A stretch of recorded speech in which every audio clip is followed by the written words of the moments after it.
Suamiku pulang lebih awal hari itu. Ia membuka pintu pelan, seperti takut membangunkan seseorang. Tapi yang ia lihat justru membuat langkahnya berhenti di ambang. Aku sedang berdiri di dapur sempit kami. Satu tangan mengaduk bubur labu untuk anak kami. Satu tangan lagi menahan tumpukan piring kotor adik iparnya yang menggunung sejak pagi. Punggungku basah keringat. Rambutku menempel di pelipis. Di ruang tengah, ibu mertuaku dan adik iparnya duduk santai menonton acara gosip, tertawa.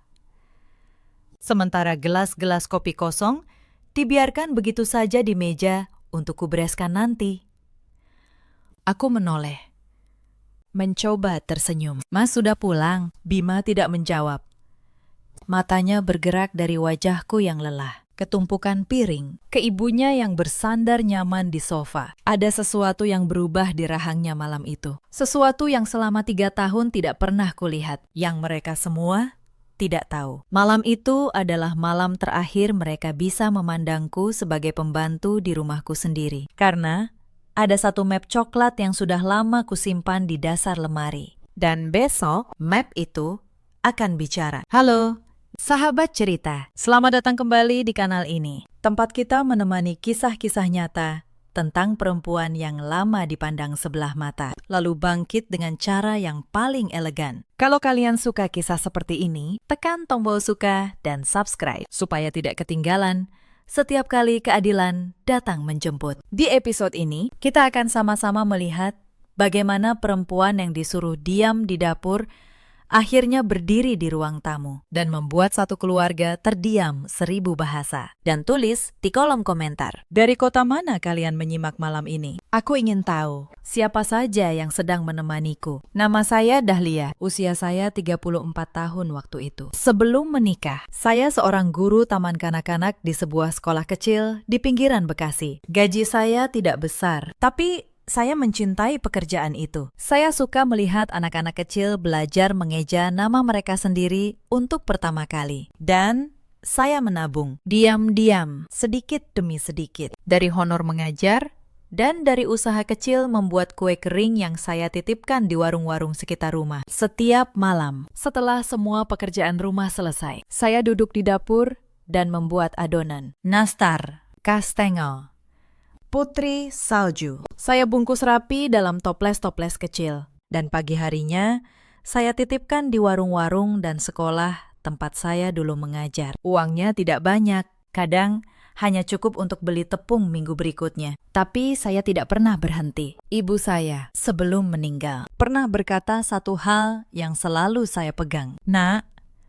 perempuan itu harus punya sesuatu yang jadi miliknya sendiri, sekecil apapun, supaya kalau dunia menutup semua pintu, dia masih punya satu jendela. Kue kering itu adalah jendela saya, yang tidak diketahui suami saya, yang tidak diketahui siapapun di rumah itu. Tabungan kecil itu terus tumbuh selama bertahun-tahun. Daemede, seperti akar di dalam tanah. Setiap kali saya dihina, setiap kali saya ditampar dengan kata-kata. Saya pulang ke dapur saya membuat adonan, dan saya mengingat pesan ibu saya. Saya masih punya satu jendela, dan lewat jendela itu, saya masih bisa melihat langit. Saya menikah dengan Bima karena ia laki-laki yang lembut dulu.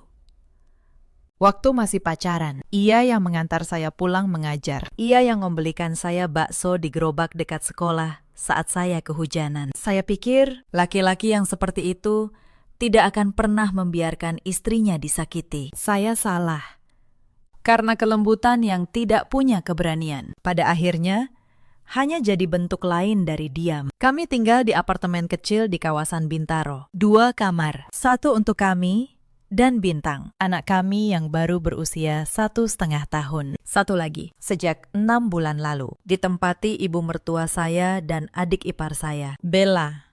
Semua bermula ketika mereka pindah ke rumah kami. Ibu mertua saya, Bu Laras, datang dengan alasan ingin dekat dengan cucunya, Bella. Adik Bima yang berusia 28 tahun, ikut karena katanya sedang mencari kerja di Jakarta. Bima tidak bisa menolak.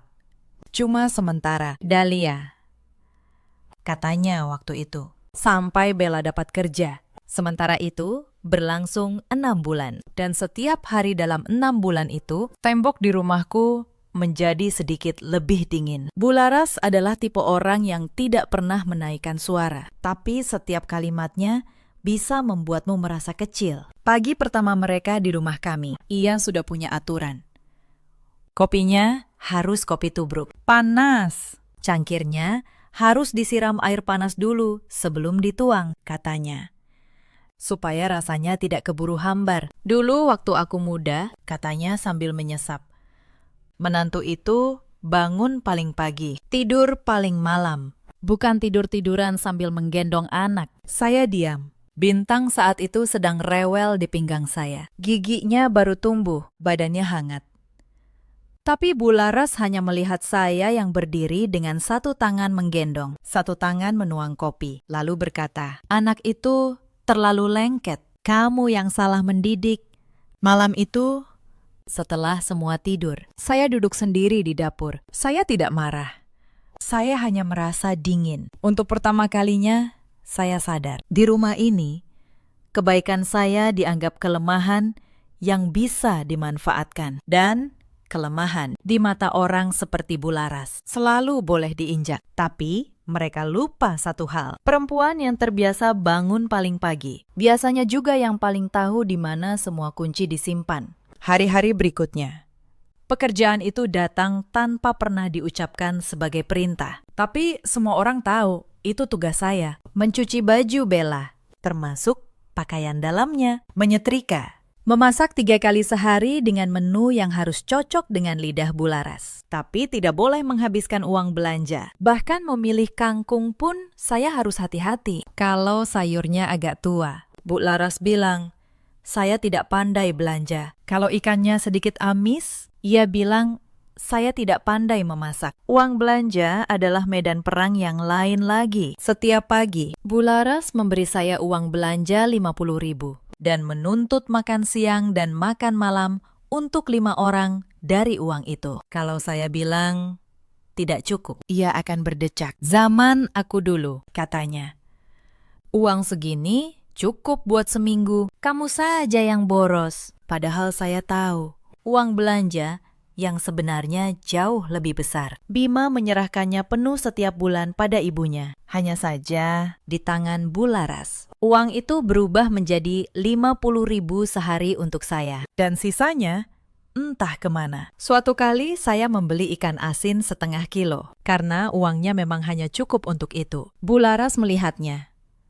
Mengangkat ikan asin itu dengan 2 jari, lalu membuangnya ke tempat sampah. Menantuku memberi makan keluarga dengan ikan asin, katanya keras.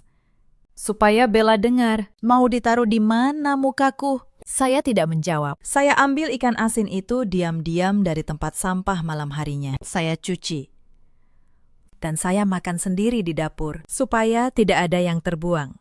Perempuan yang pernah hidup dari gaji guru taman kanak-kanak, tahu betul harga sepiring makanan. Malam itu, seperti biasa, saya menuliskan sesuatu di buku kecil yang saya simpan di laci. Bukan buku harian, sebuah catatan, tanggal, jumlah uang belanja yang diberikan, dan berapa yang sebenarnya dibutuhkan. Saya tidak tahu untuk apa saat itu. Saya hanya merasa suatu hari nanti angka-angka ini akan berguna. Perempuan yang terbiasa mencatat kehadiran 20 murid setiap pagi punya kebiasaan yang tidak bisa hilang. Ia mencatat segalanya. Mela, adik ipar saya, punya cara sendiri untuk membuat saya merasa seperti orang asing di rumah saya sendiri. Suatu siang, ia keluar dari kamar dengan gaun sutra warna krem. Wangi parfum menyebar ke seluruh ruangan. Ia berputar di depan cermin, lalu bertanya tanpa menoleh, "Mbak Dahria, gaun ini bikin aku kelihatan gemuk." "Enggak." Saat itu, saya sedang menggendong Bintang yang menangis, sambil mengangkat panci sup yang mendidih dari kompor. Uap panas naik ke wajah saya bilang, "Bagus kok, Bella." Ia mendengus. "Ya iyalah, aku tanya. Kan Mbak nggak pernah pakai yang begini." Lalu ia melirik daster saya yang basah oleh air cucian. "Untung aku nggak harus jadi kayak gitu." Bularas dari sofa. tertawa kecil. Saya menelan semuanya. Bintang menangis lebih keras. Saya harus menjepit kepalanya dengan lengan agar tidak terbentur pinggiran lemari saat saya membungkuk mematikan kompor. Malam itu, Seperti banyak malam lain, saya menangis pelan sambil menidurkannya. di kamar yang lampunya sudah saya matikan, supaya tidak ada yang tahu. Dan Bima pulang malam, makan, lalu tidur. Kadang ia melihat saya kelelahan dan bertanya, "Kamu nggak apa-apa?" Tapi ketika saya mulai bercerita, matanya sudah setengah terpejam. Ia mencintai saya dengan cara yang paling tidak berguna. Ia mencintai saya dalam diam. Pernahkah kalian merasa seperti itu? Bekerja untuk sebuah keluarga, tapi tidak pernah dianggap bagian darinya. Kalau pernah, kalian akan mengerti kenapa saya bertahan. Bukan karena saya lemah, tapi karena di kamar sebelah ada satu nyawa kecil yang memanggil saya mama. Dan saya belum siap menghancurkan dunianya, bahkan ketika dunia saya sendiri sedang runtuh. Ada satu malam yang tidak akan pernah saya lupakan. Bella pulang larut, menyerahkan setumpuk pakaian kotor ke pangkuan saya sambil lewat, seolah saya mesin. "Mbak, cuci ya. Besok aku mau pakai yang biru." Di antara tumpukan itu, ada pakaian dalamnya. Saya berhenti. Untuk pertama kalinya dalam 6 bulan, saya berkata, pelan tapi jelas, "Bella, pakaian dalam cuci sendiri, ya. Yang lain, aku bantu." Ruangan langsung berubah. Bella melotot, seolah saya baru saja menamparnya. "Apa? Kamu nolak. Kamu ini numpang hidup di keluarga kami. Dan kamu nolak cuci baju, numpang hidup di rumah yang dibayar suami saya, yang saya urus dari subuh sampai malam." Bularas keluar dari kamar, wajahnya merah. "Dahlia, kamu ini menantu macam apa? Adik iparmu minta tolong. Sedikit saja kamu banyak alasan. Dasar tidak tahu diri." Ia melangkah maju.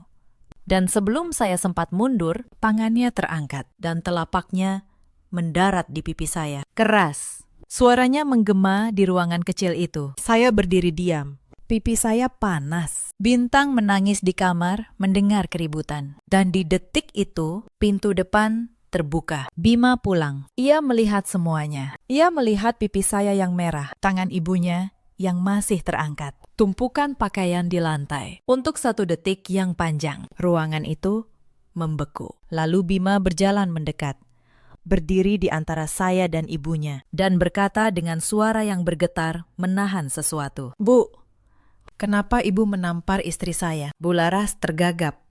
Dia melawan Bella. Dia, istri saya bukan pembantu. "Bu," kata Bima, pelan.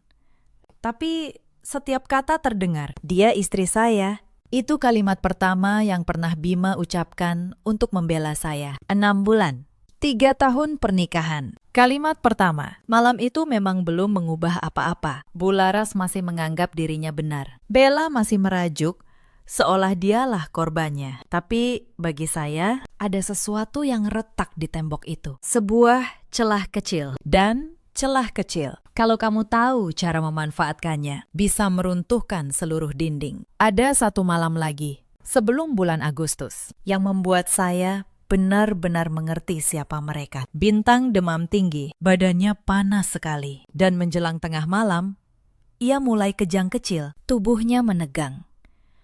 Matanya berputar. Saya panik. Bima sedang tugas keluar kota. Saya menggedor pintu kamar Bularas, memohon, "Bu, tolong."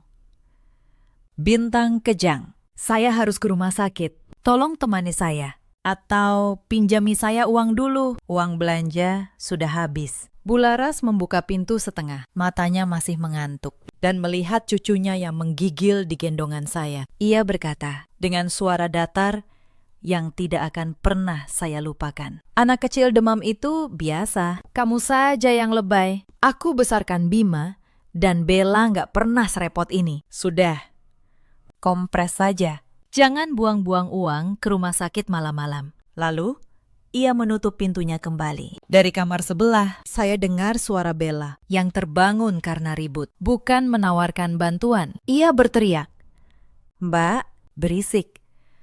Aku besok ada janji, mau tidur." Saya berdiri di ruang tengah malam. Sendirian. Dengan anak yang kejang di gendongan. Tidak ada yang membantu. Saya bungkus Bintang dengan selimut. Saya pakai sandal jepit. Dan saya berlari ke jalan mencari ojek di tengah gerimis. Dengan uang seadanya yang saya simpan di balik lemari. Di ruang gawat darurat, saya menunggu sendirian sampai pagi. Memegangi tangan kecil anak saya. Sambil sesekali menyeka air mata, supaya perawat tidak melihat. Dokter bilang, kalau saya terlambat sedikit saja, bisa berbahaya. Kejang demam pada anak tidak boleh dianggap remeh. Anak kecil demam itu biasa. Kalimat itu terus terngiang. Perempuan yang mengucapkannya adalah perempuan yang malam itu saya panggil ibu. Saya tidak menceritakan malam itu pada siapapun. Tapi sejak saat itu, sesuatu di dalam diri saya berubah. Kesabaran saya bukan lagi kesabaran orang yang berharap dicintai. Kesabaran saya menjadi kesabaran orang yang sedang menunggu. Menunggu waktu yang tepat. Pernahkah kalian berada di titik itu? Ketika kalian berhenti berharap dari orang-orang yang seharusnya melindungi kalian dan mulai belajar melindungi diri sendiri. Kalau pernah, kalian tahu. Itu bukan akhir, itu awal. Titik balik pertama datang di sebuah sore bulan Agustus. Hujan turun tanpa henti hari itu. Bukan badai, hanya gerimis yang terus-menerus. Dari pagi sampai sore. Sampai jemuran di balkon 3 hari tidak kering. Ada acara arisan keluarga besar di rumah kami. Bu Laras ingin memamerkan cucunya, katanya. Tapi yang sebenarnya ia pamerkan adalah betapa rapi rumah anaknya diurus. Tanpa pernah menyebut siapa yang mengurusnya. Saya memasak dari subuh. Rendang, opor, sambal goreng. Semua menu yang Bu Laras minta. Ketika tamu-tamu datang, saya masih di dapur dengan celemek dan tangan yang bau bumbu. Salah seorang tamu, sepupu jauh Bima, masuk ke dapur mencari air, melihat saya. Dan bertanya ramah, "Ini yang masak, enak sekali, Mbak asisten baru." Ya, sebelum saya sempat menjawab, Bu Laras sudah muncul di belakangnya dan ia tersenyum. "Iya, dia yang bantu-bantu di sini," katanya. "Lumayan, rajin orangnya. Bantu-bantu, bukan menantu.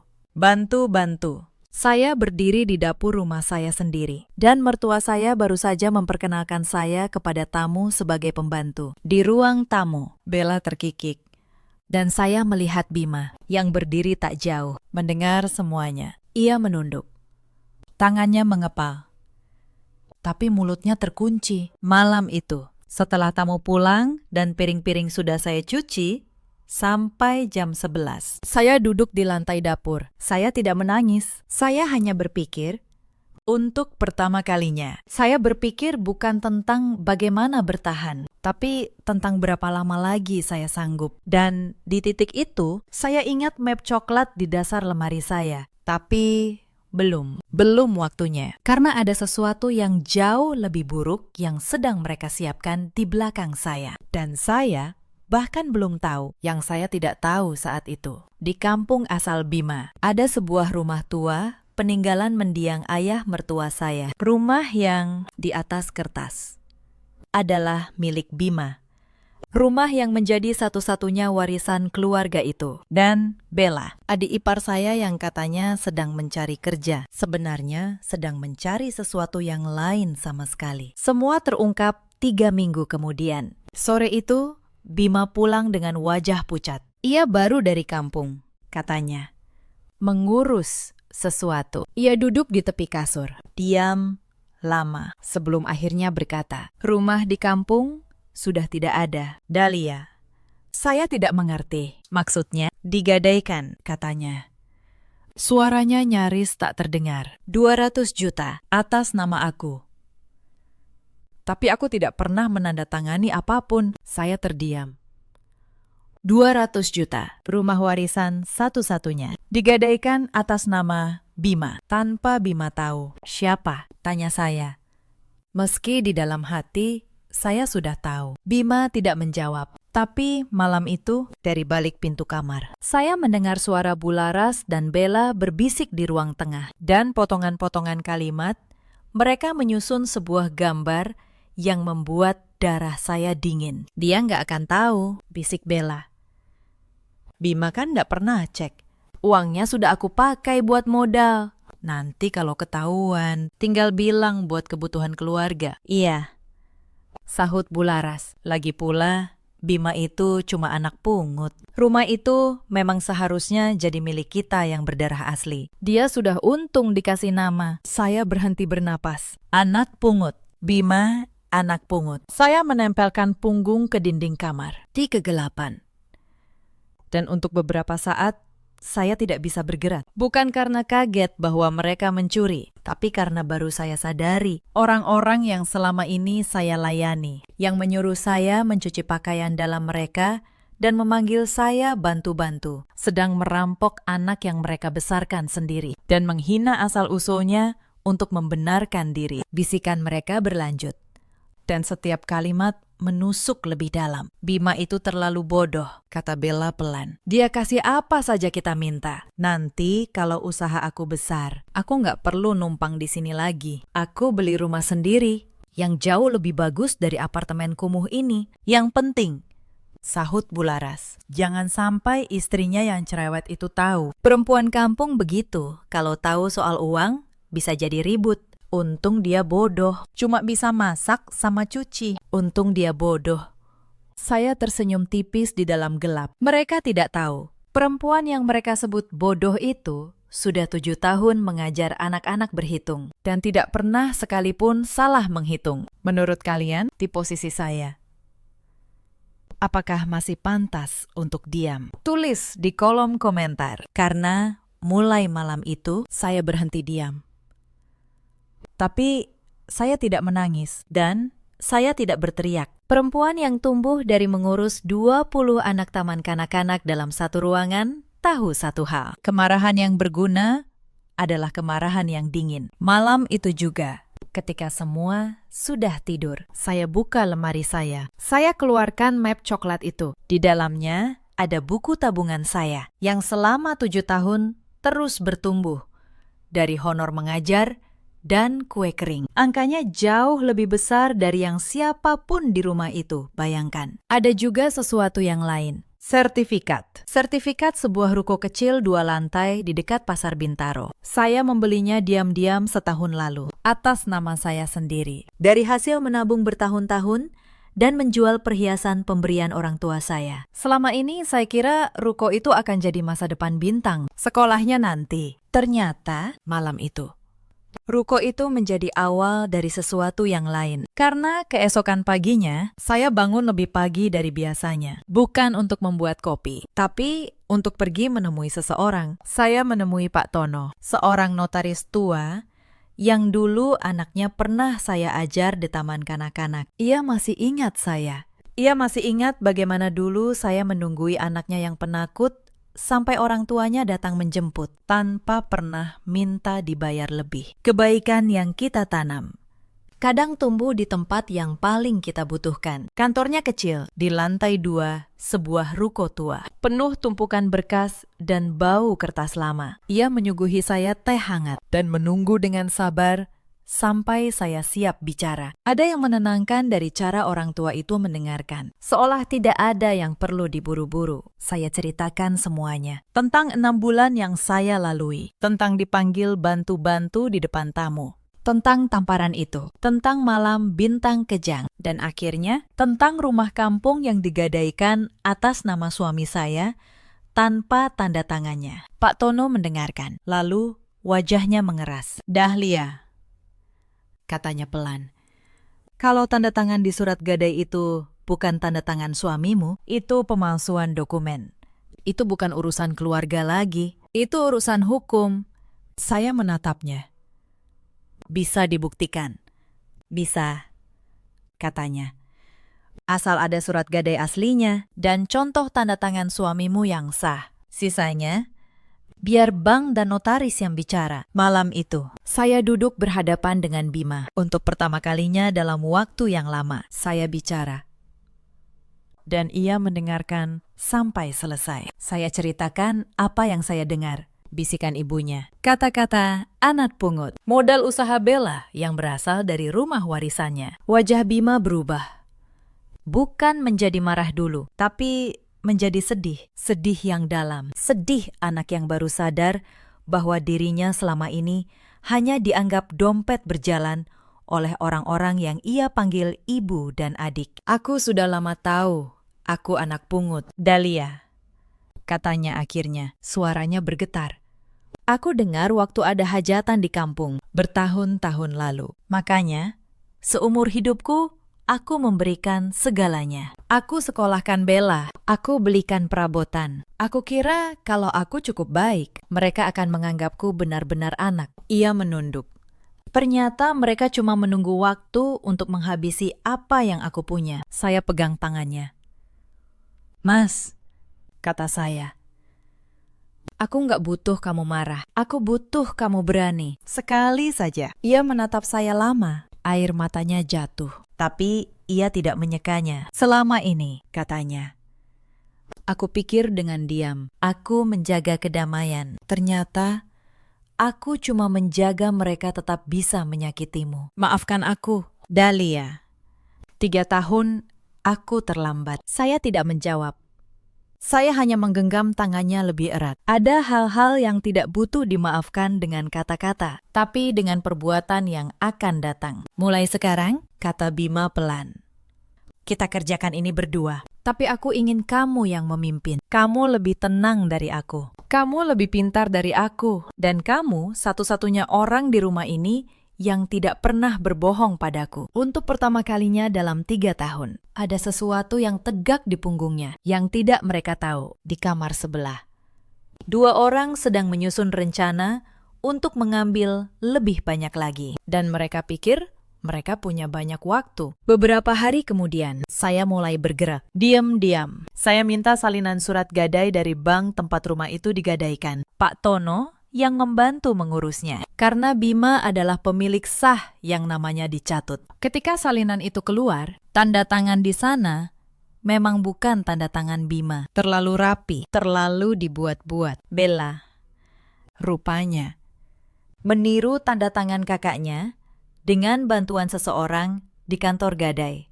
Dan memakai fotokopi kartu identitas Bima yang ia ambil diam-diam dari dompetnya. Pak Tono juga menemukan sesuatu yang lebih. Petugas di kantor gadai itu mengenali foto Bella. Ia datang beberapa kali, katanya. Membawa surat-surat. Mengaku sebagai adik yang diberi kuasa oleh kakaknya. Tapi surat kuasa itu ketika diperiksa juga palsu.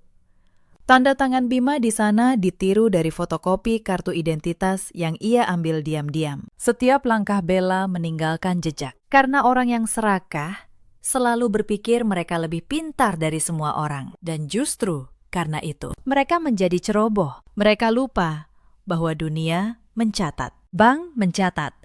Notaris mencatat. Dan seorang menantu yang mereka anggap bodoh ternyata mencatat paling teliti dari semuanya. Semua tercatat.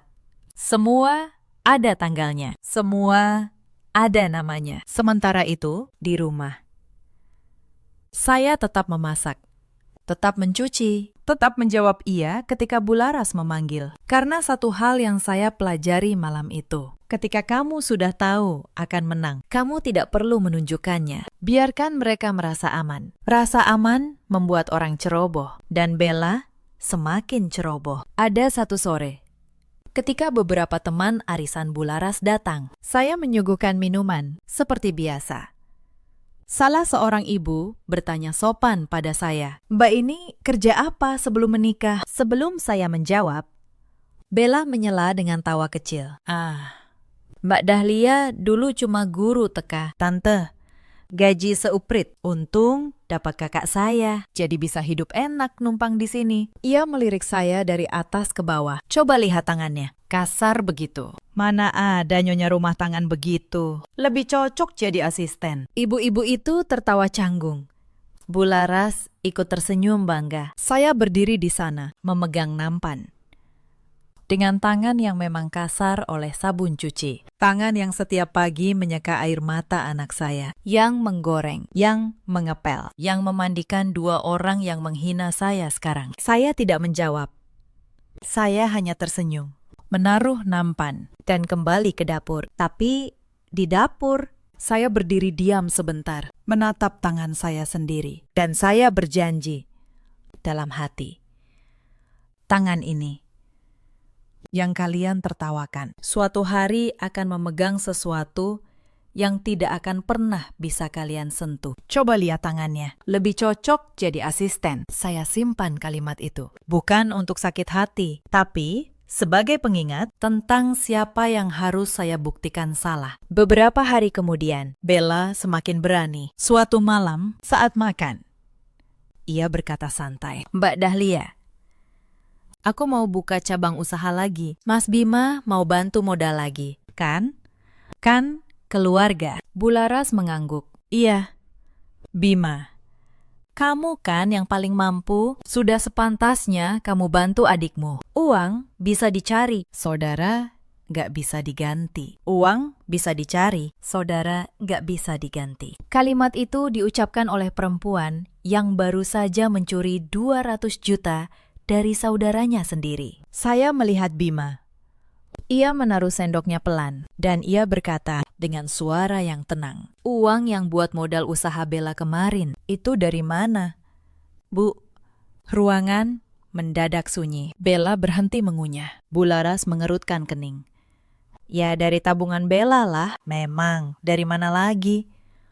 Bima mengangguk pelan. Oh, dari tabungan Bella. Ia tidak berkata apa-apa lagi. Ia hanya melanjutkan makan. Tapi malam itu, sebelum tidur, ia mengeluarkan dompetnya. Ia keluarkan seluruh uang tunai dan hanya menyisakan 1 kartu ATM cadangan yang saldonya sudah lama kosong. Besok aku taruh dompet ini di meja ruang tamu. Katanya pada saya. Aku mau lihat apakah mereka akan membukanya. Saya menatapnya. Untuk apa? Mas, aku mau tahu sampai di mana mereka berani, katanya. Aku sudah tidak mau menebak-nebak lagi. Esok paginya.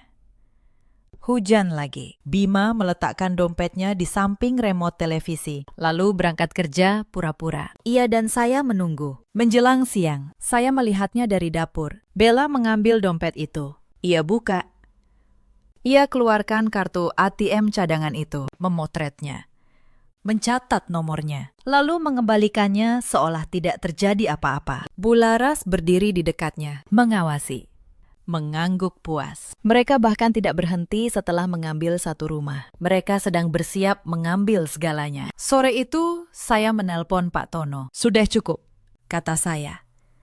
Semua bukti sudah lengkap. Ada satu hal lagi yang saya siapkan. Buku catatan kecil dari laci itu. Yang selama 6 bulan, mencatat uang belanja 50.000 sehari. Saya cocokkan dengan jumlah uang yang Bima serahkan penuh setiap bulan pada ibunya. Selisihnya besar, sangat besar. Uang yang seharusnya untuk rumah tangga kami perlahan mengalir ke kantong Bella dan Bularas selama berbulan-bulan, jauh sebelum rumah warisan itu digadaikan. Saya tidak berencana mempermalukan mereka dengan angka-angka itu. Tapi saya menyimpannya, karena kadang yang menghentikan orang yang serakah bukan air mata, melainkan bukti bahwa kamu selalu tahu sejak awal apa yang mereka lakukan. Beberapa hari sebelum semuanya pecah, Bella melangkah lebih jauh lagi. Ia datang ke dapur, tersenyum manis, dan berkata, "Mbak, aku mau minta tolong. Kartu ATM Mas Bima yang ada di dompet itu. PIN-nya berapa ya? Katanya mau ditransfer buat modal. Tapi Mas lagi sibuk." Saya menatapnya. Saya tahu persis apa yang sedang ia coba lakukan. "Aku nggak tahu PIN Mas Bima." "Bella," kata saya, "tenang. Coba tanya langsung ke dia, ya." Ia tersenyum kecut, lalu pergi. Malam itu, saya ceritakan pada Bima. Ia tidak marah, ia hanya mengangguk pelan dan berkata, "Berarti tinggal menunggu waktu. Malam itu, saya menidurkan bintang lebih lama dari biasanya. Saya pandangi wajahnya yang tidur, pipinya yang gembil, tangannya yang mungil menggenggam ujung selimut. Anak ini tidak tahu apa-apa. Ia tidak tahu bahwa ayahnya disebut anak pungut. Ia tidak tahu bahwa ibunya dipanggil bantu-bantu di rumahnya sendiri. Yang ia tahu hanya satu, kalau ia menangis. Ada seseorang yang selalu datang, dan saya berjanji pada diri saya sambil mengelus rambutnya. Kamu tidak akan pernah tumbuh besar melihat ibumu ditindas. Tidak akan pernah. Kalau ada satu hal yang akan kamu ingat dari ibumu, biar itu adalah bahwa ia berani berdiri sekali di saat yang paling penting, malam sebelum semuanya pecah. Saya berdiri lama di depan cermin. Saya lihat perempuan dengan lingkaran hitam di bawah matanya, tangan yang kasar oleh sabun cuci, punggung yang membungkuk karena terlalu lama menunduk, dan saya berkata pada diri saya sendiri, pelan. Harga diri saya bukan untuk dijual, bahkan tidak untuk sepiring nasi di rumah orang lain. Besok, saya akan berdiri tegak untuk pertama kalinya. Puncaknya datang di hari Minggu. Bulara sengaja mengundang beberapa kerabat lagi, katanya untuk membahas rencana keluarga. Yang ia maksud, tentu saja, adalah bagaimana meyakinkan Bima untuk mengeluarkan modal lebih banyak lagi untuk Bella. Ruang tamu penuh. Ada beberapa sepupu, ada seorang paman, ada tetangga yang diundang Bularas supaya suasananya resmi. Saya, seperti biasa, di dapur, menyiapkan teh dan kue. Tapi hari itu, ketika teh sudah siap, saya tidak membawanya keluar dengan kepala menunduk. Saya letakkan nampan itu di meja. Lalu saya berdiri di tengah ruangan, dan saya berkata dengan suara yang tidak saya kenali karena begitu tenangnya. Sebelum kita bicara soal modal, saya rasa ada sesuatu yang harus semua orang di sini dengar dulu. Bularas menoleh, terkejut. Dahlia, kamu ini bicara apa? Kembali ke dapur. Ini urusan keluarga. Justru karena ini urusan keluarga, saya harus bicara, kata saya. Saat itu, Bima berdiri dari kursinya. Ia berdiri di samping saya, dan untuk pertama kalinya, di depan seluruh keluarganya. Ia tidak menunduk. Saya mengeluarkan map coklat itu. Saya letakkan salinan surat gadai di meja. Ini surat gadai rumah warisan di kampung, kata saya. Digadaikan 200 juta atas nama suami saya. Tapi tanda tangan ini saya tunjuk. Bukan tanda tangan suami saya. Ini palsu. Ruangan senyap. Wajah Bella memutih. Dan ini, saya letakkan lembar kedua, catatan dari bank dengan tanggal dan foto orang yang datang mengurus gadai itu. Kalian bisa lihat sendiri siapa. Saya letakkan lembar ketiga, buku catatan kecil saya. Dan ini, kata saya, catatan uang belanja selama 6 bulan. 50.000 sehari yang ibu berikan pada saya. Dibandingkan dengan uang penuh yang suami saya serahkan tiap bulan. Selisihnya, silakan hitung sendiri. Saya guru taman kanak-kanak. Bu, menghitung itu pekerjaan saya. Ruangan senyap. Wajah Bella memutih. Bularas berdiri, tangannya gemetar. Kamu berani-beraninya menuduh keluarga sendiri. Menantu durhaka, ini fitnah. Bukan tuduhan, Bu, kata saya pelan. Ini dokumen. Notaris kami sudah memeriksanya. Dan kalau ibu mau, kita bisa selesaikan ini sebagai urusan keluarga. Atau kita selesaikan di kantor polisi. Pemalsuan tanda tangan dan penggelapan itu bukan urusan kecil. Bella mulai menangis. Tangannya menutup wajah. Mas Bima, rengeknya. Aku ini adikmu, adik kandungmu. Masa kamu tega? Bima menatapnya. Lama. Lalu ia berkata dengan suara yang datar tapi jelas terdengar sampai ke sudut ruangan. Aku tahu. Aku anak pungut. Bella, aku sudah lama tahu. Semua orang terdiam. Aku dengar waktu ada hajatan di kampung bertahun-tahun lalu. Lanjut Bima. Dan sejak itu, aku memberikan segalanya untuk membalas budi. Aku sekolahkan kamu. Aku belikan rumah ini perabotannya. Aku diamkan semua yang kalian lakukan pada istriku. Ia berhenti sejenak. Tapi ternyata di mata kalian, aku tetap cuma anak pungut yang uangnya boleh diambil kapan saja. Ia menatap ibunya. Pantas saja mudah sekali menggadaikan rumah atas namaku. Karena aku cuma anak pungut, kan? Bularas terkulai di kursi, memegangi dadanya. Ya Tuhan, kalian dengar. Dia mengusir aku, ibu yang membesarkannya, demi istrinya. Dan disinilah seluruh keluarga yang berkumpul itu melihat sesuatu yang tidak pernah mereka duga. Bima tidak mendekat untuk menenangkan ibunya, seperti yang selalu ia lakukan. Ia tetap berdiri tegak di samping saya. Punggungnya lurus. "Bu," katanya, "rumah ini rumah istri dan anak saya. Saya masih menghormati ibu sebagai orang yang membesarkan saya. Tapi kalau ibu tidak bisa menghormati istri saya, Kita tidak bisa tinggal di bawah satu atap." Saya menggendong Bintang di belakang Bima. Anak itu tertidur, tidak tahu bahwa di ruangan ini ayahnya baru saja menjadi seorang laki-laki. Para kerabat mulai bergumam. Paman Bima yang dari tadi diam, akhirnya bicara. Laras. Katanya berat.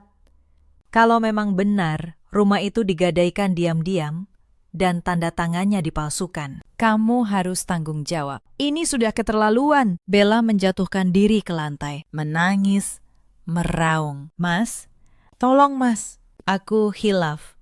Aku terpaksa, utangku banyak. Mas, kalau ini sampai ke polisi, hidupku hancur. Kita kan keluarga. Mas." Darah daging. Bularas ikut merangkak, memegangi kaki Bima. "Bima, ampuni adikmu, ampuni ibumu. Kami salah. Tapi jangan bawa ke polisi. Malu, Bima. Malu satu keluarga." Ruangan hening. Semua mata tertuju pada Bima. Dan saya, yang berdiri di sampingnya, tidak berkata apa-apa. ini bukan keputusan saya. Ini keputusannya. Luka ini, lukanya. Dan hanya ia yang berhak menutupnya. Bima menunduk menatap ibunya. Wajahnya tidak marah. Hanya lelah. Lelah seorang anak yang seumur hidup mencoba membeli cinta yang seharusnya diberikan gratis. "Ibu tahu," katanya pelan, "hal yang paling menyakitkan bukan rumah yang digadaikan, bukan uang yang diambil, tapi kalimat, 'Dia cuma anak pungut.' Saya dengar sendiri, Bu, malam itu." Dari balik pintu, suaranya bergetar. Selama ini, saya kira kalau saya cukup baik, saya akan jadi anak yang sesungguhnya. Ternyata di mata ibu, saya cuma dompet. Bularas terisak. "Bima, bukan begitu maksud ibu." "Sudah, Bu." Bima menegakkan punggungnya. "Saya tidak akan bawa ini ke polisi. Bukan karena ibu dan Bella pantas dimaafkan, tapi karena saya tidak mau anak saya besar dengan cerita bahwa ayahnya memenjarakan neneknya. Saya ingin berhenti di sini. Tapi ada syaratnya." Ia menatap keduanya. "Rumah warisan dikembalikan. Utang gadai diselesaikan dari harta ibu dan Bella, bukan dari saya.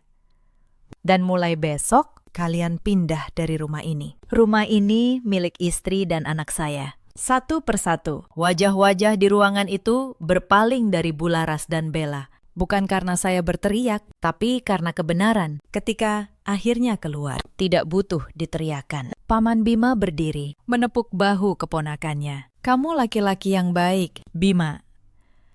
Lebih baik dari yang mereka layak dapatkan. Ayahmu, dimanapun ia sekarang, pasti bangga.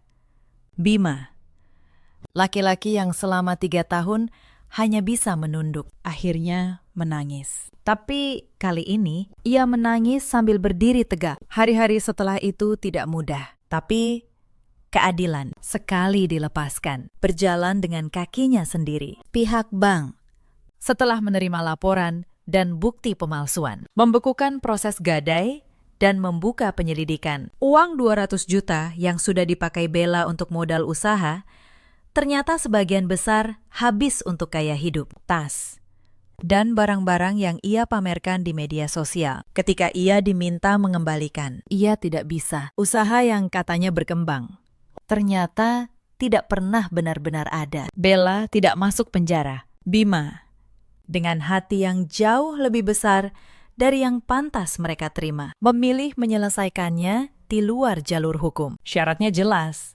Rumah warisan dikembalikan. Dan mereka pindah dari rumah kami. Bukan karena Bima lemah, tapi karena, seperti katanya pada saya malam itu, aku tidak mau jadi seperti mereka. Dahlia, aku mau berhenti, bukan membalas. Bularas dan Bella pindah ke kampung, ke rumah warisan yang nyaris mereka jual itu. Rumah yang, ironisnya, kini menjadi satu-satunya tempat mereka bisa berteduh. Mereka hidup di dalam apa yang mereka sendiri hampir hancurkan. Dan saya membuka map coklat saya untuk yang terakhir kali. Sertifikat ruko 2 lantai di dekat pasar itu, yang selama ini saya simpan diam-diam. Akhirnya saya gunakan, bukan untuk balas dendam, tapi untuk membangun. Saya buka usaha catering kecil di sana. Memasak untuk acara-acara. Kue kering untuk lebaran. Bekal untuk anak sekolah. Tangan yang dulu dipaksa mencuci pakaian dalam orang lain,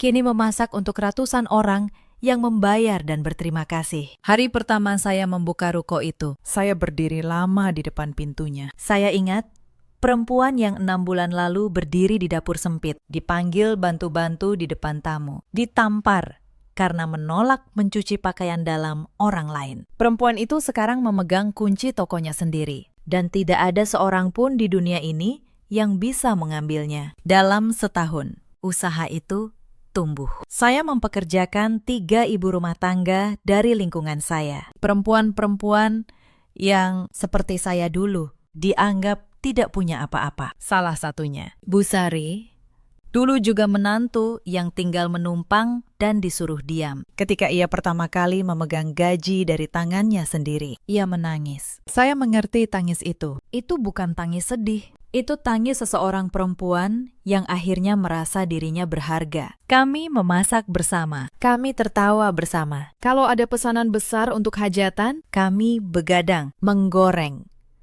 membungkus, sambil bercerita tentang hidup masing-masing. Untuk pertama kalinya sejak menikah, saya merasa punya keluarga lagi. Keluarga yang tidak diwariskan oleh darah, tapi dibangun oleh rasa saling menghormati. Suatu hari, saya mendengar kabar dari kampung. Bularas jatuh sakit.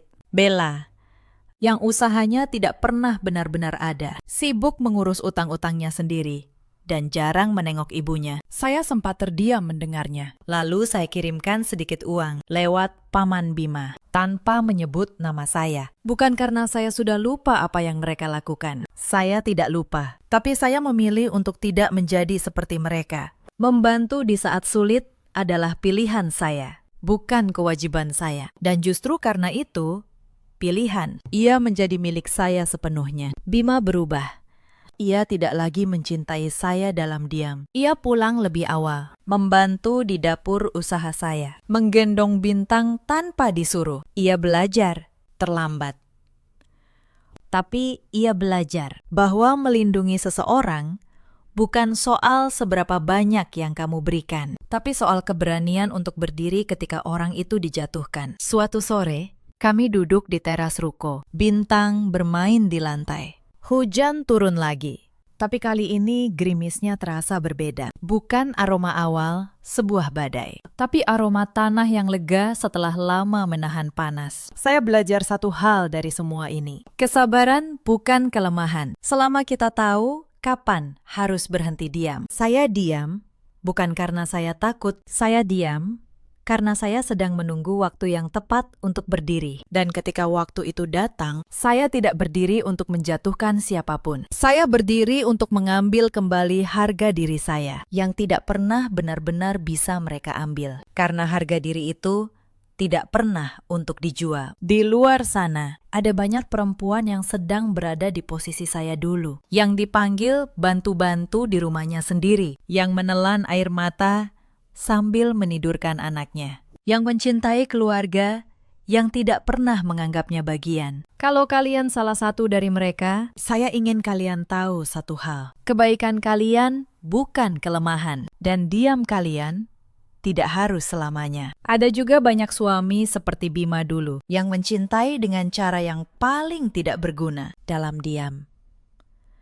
Kepada mereka, saya ingin bilang, mencintai seseorang berarti berani berdiri di depannya ketika dunia menyerangnya. Kalau tidak, cinta itu hanya jadi nama lain dari ketakutan. Dan ada pula para ibu mertua di luar sana yang merasa menantu adalah orang asing yang boleh diinjak, yang lupa bahwa perempuan yang mereka suruh diam di dapur kadang adalah perempuan yang paling tahu di mana semua kunci disimpan dalam hidup.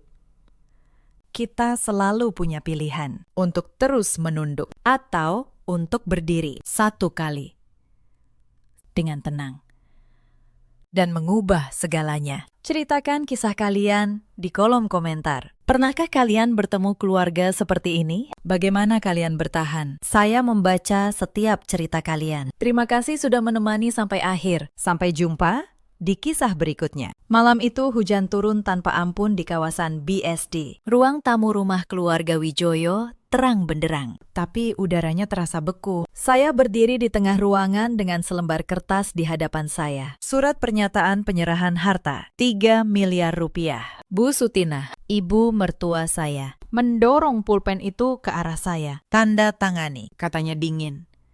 Anggap saja uang tahu diri. Wulan, adik ipar saya, tertawa kecil di sofa. Cepat, Mbak. Jangan buang waktu kami. Saya menatap suami saya, Mas Haryo.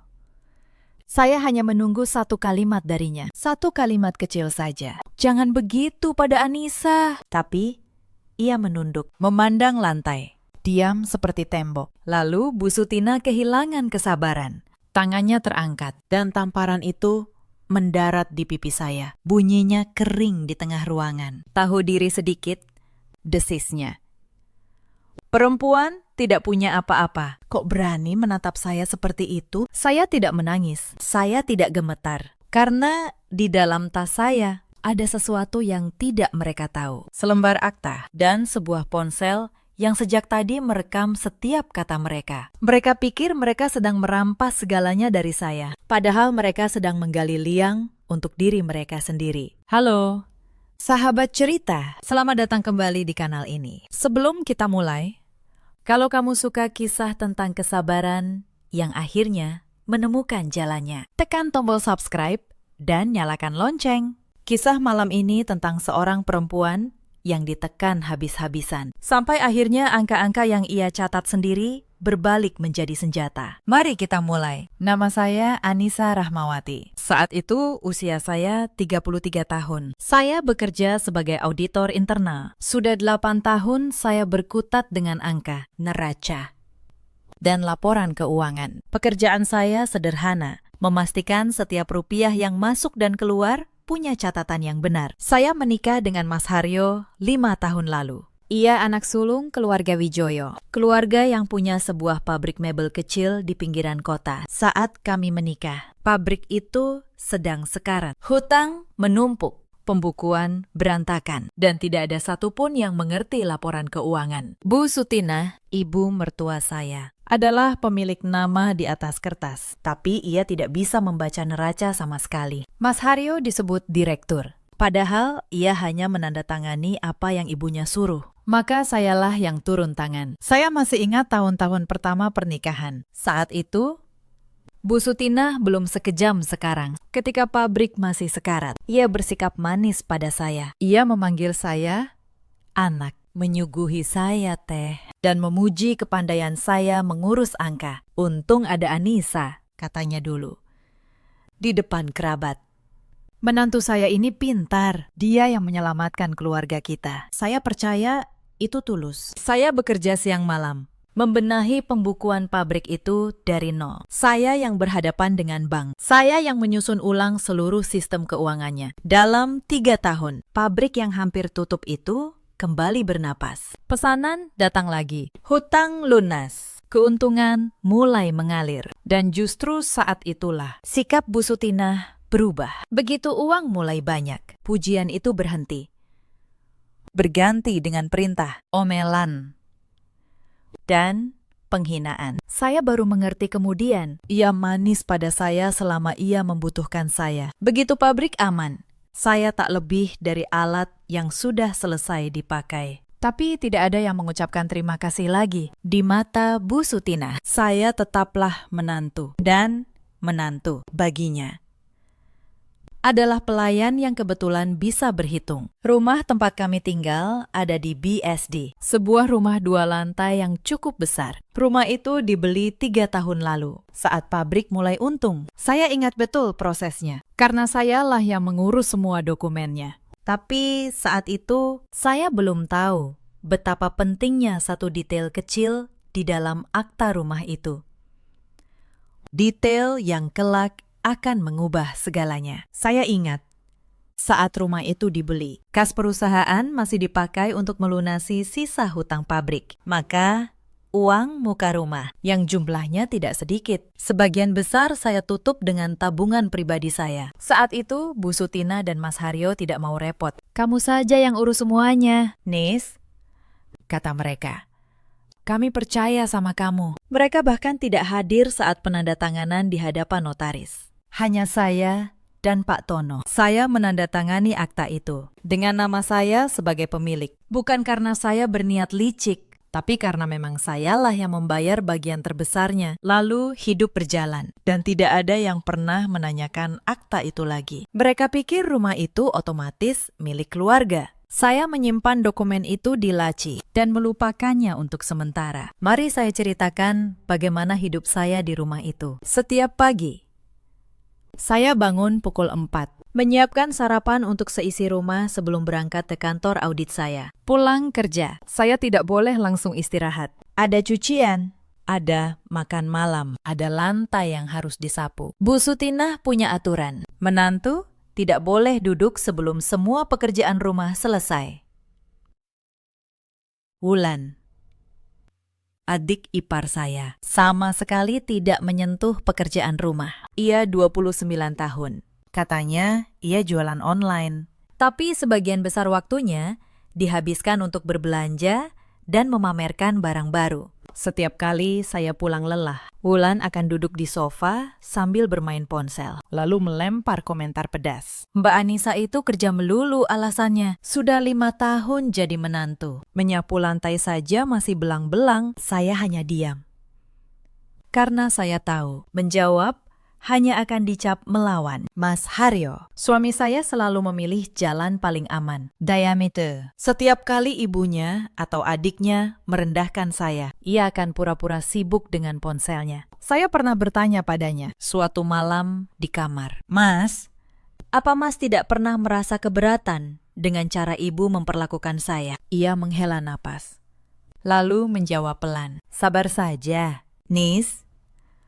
Ibu sudah tua, nanti juga berubah. Tapi Bu Sutinah tidak pernah berubah. Dan kesabaran saya perlahan mulai menemukan batasnya. Pernah, suatu malam, saya benar-benar ingin pergi. Saya sudah mengemas sebagian baju ke dalam koper. Tapi saya berhenti di depan pintu kamar. Saya teringat para karyawan pabrik. Saya teringat Mbak Asih, pembantu rumah yang sudah tua, yang selalu diam-diam menyisihkan makanan untuk saya saat saya belum sempat makan. Kalau saya pergi begitu saja, semuanya akan kacau. Dan saya akan pergi dengan tangan kosong, dianggap sebagai menantu yang kabur. Maka saya mengurungkan niat. Saya kembalikan baju-baju itu ke lemari. Bukan karena saya takut, tapi karena saya tahu kalau saya pergi, saya harus pergi dengan cara saya sendiri, dengan kepala tegak, bukan dengan air mata. Yang membuat saya bertahan bukanlah cinta. Cinta itu sudah lama habis. Yang membuat saya bertahan adalah pabrik itu dan rumah itu. Karena diam-diam, saya tahu sesuatu yang tidak mereka sadari. Saya tahu setiap angka di perusahaan keluarga ini. Justru karena sayalah yang mencatatnya. Dan suatu hari, angka-angka itu akan bicara. Semuanya bermula pada satu malam di awal musim hujan. Saya pulang kerja lebih larut dari biasanya. Audit akhir tahun di kantor membuat saya kelelahan. Begitu masuk rumah, Bu Sutinah sudah berdiri di ruang tamu dengan wajah masam. Di bawah meja, ada beberapa remah kue yang tercecer. Bukan saya yang menjatuhkannya. Tapi itu tidak penting baginya. Kamu ini menyapu macam apa? Suaranya naik. pulang malam. Rumah dibiarkan kotor begini. Keluarga kami mengambil kamu jadi menantu, bukan untuk dilayani. Saya menunduk. Maaf, Bu, akan saya bersihkan sekarang. Tapi sebelum saya sempat mengambil sapu, Wulan sudah menyahut dari sofa. Tuh kan, Mbak Anissa selalu begitu. Alasannya kerja terus. Saya yang cuma jualan online saja lebih rapi mengurus rumah daripada dia. Dada saya sesak. Ucapan Wulan tidak benar. Tapi membuat saya bingung harus menjawab apa. Saya membungkuk untuk menyapu remah-remah itu. Tepat saat itu, Bu Sutinah merebut sapu dari tangan saya. Sini. Kalau caramu begitu, sampai pagi juga tidak akan bersih. Belum sempat saya berdiri tegak. Gagang sapu itu mengayun ke punggung saya. Pukulannya tidak cukup keras untuk membuat saya jatuh, tapi cukup membuat seluruh tubuh saya membeku. Bunyi gagang sapu yang mengenai punggung saya terdengar kering di ruang tamu. Saya berdiri kaku, kedua tangan terkulai. Telinga saya berdenging. Pukulan itu tidak seberapa sakitnya, tapi rasa malunya menusuk sampai ke leher. Usia saya sudah lebih dari 30 tahun. Saya istri dari anaknya selama 5 tahun. Saya yang membenahi pabrik keluarga ini. Saya yang berhadapan dengan bank untuk mereka. Tapi hanya karena beberapa remah kue, ia memukul saya di depan suami dan adik ipar saya. Saya menoleh ke arah Mas Haryo. Ia duduk di meja makan, memegang ponsel. Wajahnya menunduk, seolah tidak mendengar apa-apa. Saya hanya menunggu satu kalimat darinya. Satu kalimat kecil saja. Jangan begitu pada Anissa. Tapi ia tetap diam. Keheningannya terasa lebih dingin daripada hujan di luar. Malam itu, saya tidur memunggungi suami saya. Dan untuk pertama kalinya, saya tidak menangis. Saya hanya berpikir, tenang, dingin, penuh perhitungan. Beberapa hari setelah kejadian sapu itu, Wulan datang ke kamar saya. Kali ini dengan wajah manis. Mbak, pinjam uang dong, 15 juta. Buat modal jualan. Nanti pasti saya kembalikan. Saya tahu betul, ini bukan pertama kalinya. Sudah 3 kali Wulan meminjam uang. Tidak ada satupun yang ia kembalikan. Tapi saya memberinya lagi. Bukan karena percaya, tapi karena saya ingin tahu sampai mana ia akan melangkah. 2 minggu kemudian, saya melihat unggahan Wulan. Tas baru, sepatu baru. Makan di restoran mahal. 15 juta yang katanya untuk modal jualan.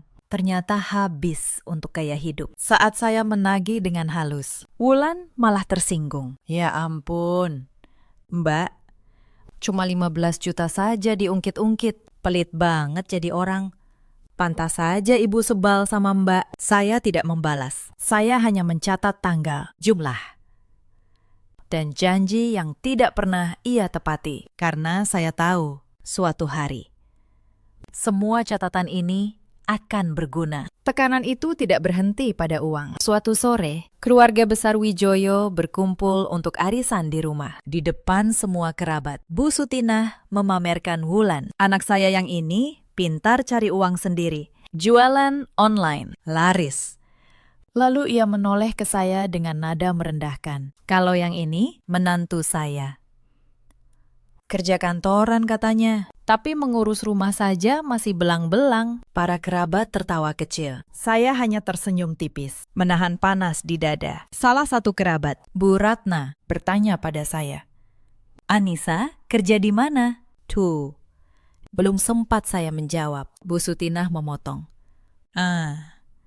Kerjanya tidak jelas, cuma jadi tukang hitung-hitung di kantor kecil. Tukang hitung-hitung, itulah cara ia menyebut profesi saya. Saya seorang auditor bersertifikat yang menyelamatkan pabrik keluarganya dari kebangkrutan. Tapi di mulutnya, saya hanya tukang hitung-hitung. Saya menelan semua itu karena saya tahu kata-kata tidak akan menang melawan orang yang menutup telinga. Yang menang adalah bukti, dan bukti saya punya. Beberapa hari kemudian, masalah baru datang. Pagi itu, di meja makan, Bu Sutinah mengeluarkan keputusan yang sudah ia rancang. Anissa, mulai bulan depan, kamu berhenti kerja. Saya mengangkat wajah. Berhenti.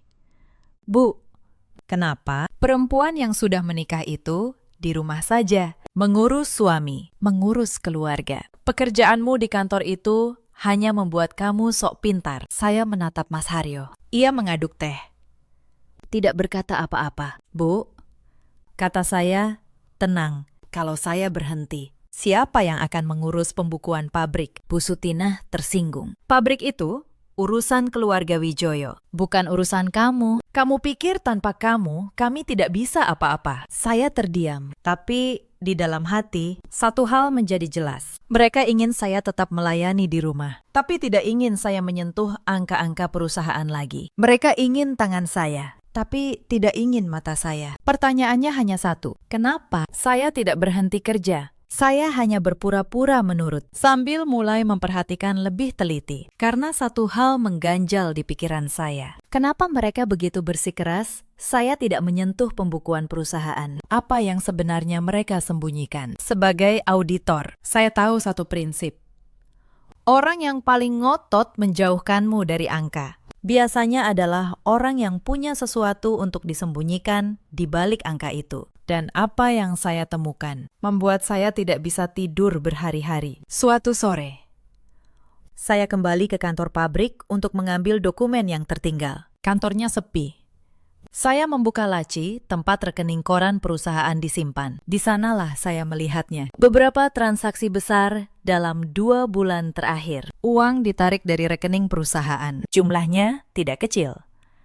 Ratusan juta. Penerimanya bukan pemasok, bukan karyawan. Penerimanya adalah rekening pribadi Wulan. Dan satu lagi, atas nama Bu Sutinah. Tangan saya dingin. Selama ini, merekalah yang menguras kas perusahaan untuk gaya hidup Wulan, untuk keperluan pribadi Bu Sutinah. Dan mereka ingin saya berhenti jadi auditor, supaya tidak ada yang melihat lubang itu. Saya tidak berkata apa-apa pada siapapun. Saya hanya memotret setiap lembar mutasi itu, lalu menyimpannya rapat-rapat. Karena saya tahu, bukti yang tergesa-gesa hanya akan terbuang sia-sia. Saya akan menunggu sampai waktunya tepat. Tapi semakin saya teliti, semakin banyak yang saya temukan. Beberapa hari kemudian, saat memeriksa daftar gaji karyawan, saya menemukan satu nama yang janggal. Nama Wulan tercantum sebagai karyawan pabrik dengan gaji bulanan. Padahal Wulan tidak pernah sekalipun bekerja di sana. Gaji fiktif. Setiap bulan, uang perusahaan mengalir ke rekening Wulan dengan kedok gaji karyawan. Saya menghela napas panjang. Ini bukan lagi soal ibu mertua yang galak. Ini soal keluarga yang sistematis menggerogoti perusahaan yang saya selamatkan. Sore itu, saya berjalan keliling pabrik. Para karyawan menyapa saya dengan hormat. Pak Darto, mandor tertua, menghampiri saya. Bu Anissa, terima kasih ya. Sejak ibu yang urus keuangan, gaji kami selalu tepat waktu. Dulu sebelum ibu datang, sering telat. Saya tersenyum. Hati saya hangat untuk sesaat. Pak Darto, kata saya pelan. Kalau suatu hari ada perubahan di pabrik ini, saya harap Bapak dan teman-teman tetap tenang. Pekerjaan kalian akan saya jaga. Pak Darto mengangguk, meski ia tidak mengerti maksud saya. Tapi saya sudah mulai memikirkan mereka. Karyawan-karyawan yang tidak bersalah, yang hidupnya bergantung pada pabrik ini. Apapun yang akan saya lakukan nanti, saya tidak ingin mereka menjadi korban. Akhir pekan itu, Wulan mengadakan pesta ulang tahun di rumah. Ia mengundang banyak teman. Dan seperti biasa, sayalah yang disuruh menyiapkan semuanya. Memasak, menata meja, mencuci piring. Di hadapan teman-temannya, Wulan memperkenalkan saya dengan nada yang membuat dada saya panas. Oh, itu menantu di rumah ini. Kebetulan bisa masak, jadi sekalian saja bantu-bantu. Teman-temannya menatap saya seperti menatap pelayan. Ada yang bahkan menyodorkan piring kotor sambil berkata, "Mbak, tolong cucikan ya." Saya mengambil piring itu. Tangan saya tenang, tapi di dalam sesuatu sudah bulat. Saat itu, saya sedang menyelesaikan audit yang akan membongkar seluruh keluarga ini. Saya memegang bukti yang bisa meruntuhkan mereka, tapi mereka masih menyodorkan piring kotor ke tangan saya, mengira saya tidak punya apa-apa. Saya tersenyum sopan. Saya cuci piring itu sampai bersih, karena saya tahu sebentar lagi merekalah yang harus membersihkan kekacauan yang mereka buat sendiri. Malam itu, setelah semua tamu pulang, dan rumah kembali sunyi, saya berdiri di dapur sendirian. Saya menatap tangan saya yang lelah. 5 tahun tangan ini melayani keluarga yang tidak pernah menganggap saya manusia. Saya berbisik pelan pada diri saya sendiri. Cukup. Sudah cukup. Mulai besok, saya akan menyiapkan langkah terakhir. Beberapa malam kemudian, saya tidak sengaja mendengar percakapan di ruang keluarga. Suara Bu Sutina. Pelan, tapi jelas. Haryo, kamu harus tegas. Ceraikan Anissa. Tapi sebelum itu, kita kuras dulu tabungannya. Perempuan itu pasti punya simpanan banyak. Lalu, suara Mas Haryo, suami saya. Iya. Bu, nanti saya atur. Yang penting, ibu jangan terlalu kasar dulu, biar dia tidak curiga. Saya berdiri di balik dinding. Dada saya dingin. Jadi, suami saya bukan hanya diam, ia ikut merencanakan. Ia bagian dari semua ini sejak awal. Selama ini saya pikir Mas Haryo hanya lemah. Ternyata, ia bukan lemah, ia memilih. Dan ia memilih ibunya, bukan saya. Malam itu, sisa rasa sayang terakhir yang masih saya simpan untuknya. Padam total. Tekanan di rumah semakin menjadi. Minggu berikutnya, Wulan datang ke kamar saya tanpa mengetuk. Mbak, saya dengar Mbak punya tabungan sendiri ya. Lumayan banyak katanya. Saya menatapnya. Itu uang hasil kerja saya. Wulan, kenapa? Ia tersenyum manis yang dibuat-buat. Ibu bilang, perempuan tidak boleh menyimpan uang sendiri-sendiri. Nanti tidak bisa atur keuangan. Lebih baik Mbak serahkan saja ke ibu, biar dikelola untuk keluarga. Saya hampir tertawa, tapi saya menahannya. Bilang ke ibu, tabungan saya sudah saya kelola dengan baik. Saya seorang auditor. Wulan, justru saya yang paling tahu cara menyimpan uang. Wajah Wulan berubah.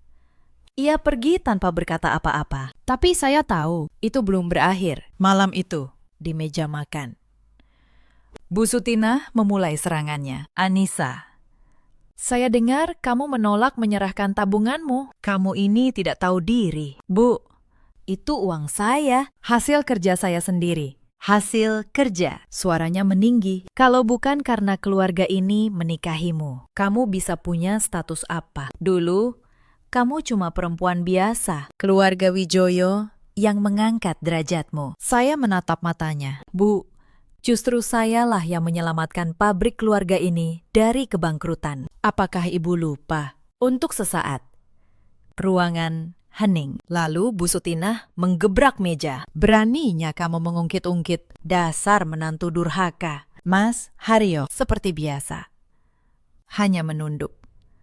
Saya berdiri, meninggalkan makan malam yang tidak saya sentuh. Di kamar, saya duduk di tepi ranjang. Saya tarik napas panjang. Mereka mengincar tabungan saya. Mereka mengincar setiap rupiah yang saya punya. Tapi mereka tidak tahu bahwa saya memegang sesuatu yang jauh lebih berharga daripada tabungan itu. Sebuah dokumen yang sejak dulu saya simpan. Dan belum pernah saya tunjukkan pada siapapun. Saya belum membukanya. Belum waktunya. Beberapa hari kemudian, masalah di pabrik mulai terlihat ke permukaan. Sore itu, seorang pemasok kayu datang ke rumah. Wajahnya tegang. Bu Sutina, katanya, tagihan bulan lalu belum dibayar. Sudah jatuh tempo 2 minggu. Kalau tidak dilunasi, saya hentikan pasokan. Bu Sutina panik.